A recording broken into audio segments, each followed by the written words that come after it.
Nehemiah 52. The fall of Jerusalem.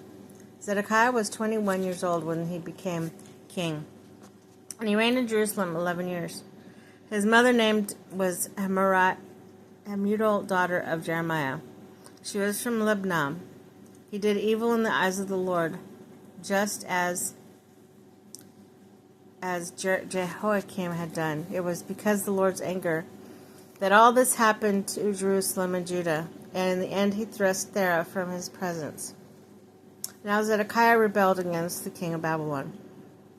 So in the 9th year of Zedekiah's reign, and on the 10th day of the 10th month, Nebuchadnezzar, king of Babylon, marched up against Jerusalem with his whole army.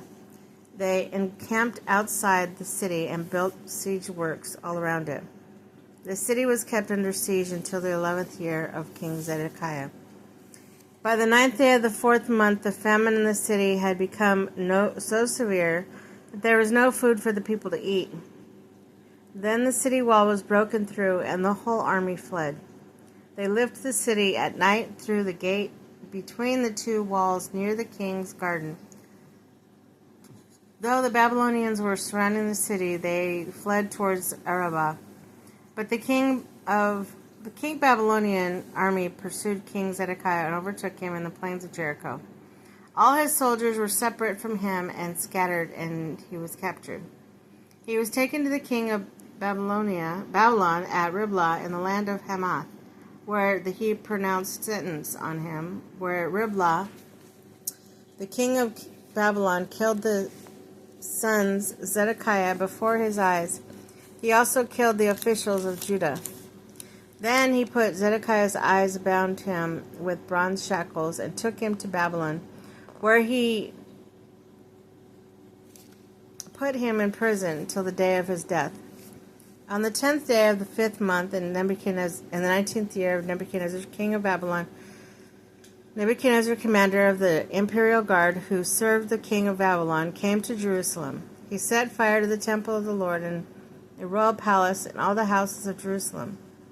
Every important building he burned down. The whole Babylonian army, under the commander of the imperial guard, broke down all the walls around Jerusalem. Nebuchadnezzar, the commander guard and carried into exile some of the poorest people and those who remained in the city, along with the rest of the craftsmen, and those who had deserted the king of Babylon. But Nebuchadnezzar then left behind the rest of the poorest people in the land to work the vineyards and fields. The Babylonians broke up the bronze pillars and movable stands and the bronze sea that were at the temple of the Lord, and they carried all the bronze to Babylon. They also took away pots, shovels, wicks, trimmers, sprinkler bowls, dishes, and all the bronze articles used by the temple service. The commander of the imperial guard took away the basins, censers, sprinkling bowls, pots, lampstands, dishes, and bowls used for drink offerings, and all that were made of purest gold or silver. The bronze from the 2 pillars and the sea and the 12 bronze bowls under it, and movable stands which King Solomon had made for the temple of the Lord, was weighed more than could be weighed. Each pillar was 18 cubits high and 12 cubits in circumference. Each was 4 fingers thick and hollow. The bronze top on one pillar was 5 cubits high and was decorated with a network of pomegranates and bronze all around. The other pillar was its pomegranates was similar.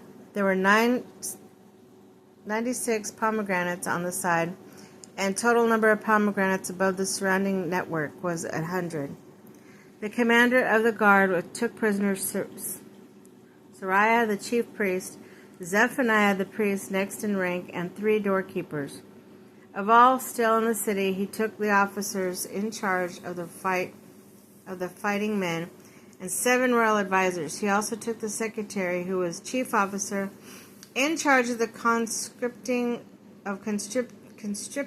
the people of the land, 60 of whom were found in the city. Nebuchadnezzar then, the commander, took them all and brought them to the king of Babylon at Riblah. There at Riblah, in the land of Hamath, the king had them executed. So Judah went into the captive away from her land. This is the number of people Nebuchadnezzar carried into exile. The 7th year,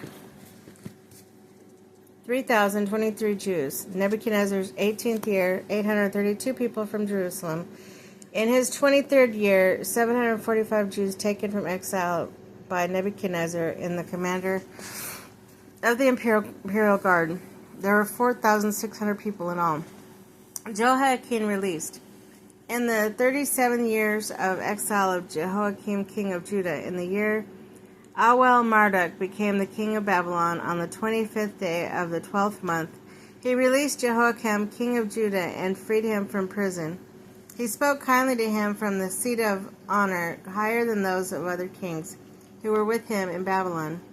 So Jehoiakim put aside his prison clothes, and for the rest of his life ate regularly at the king's table.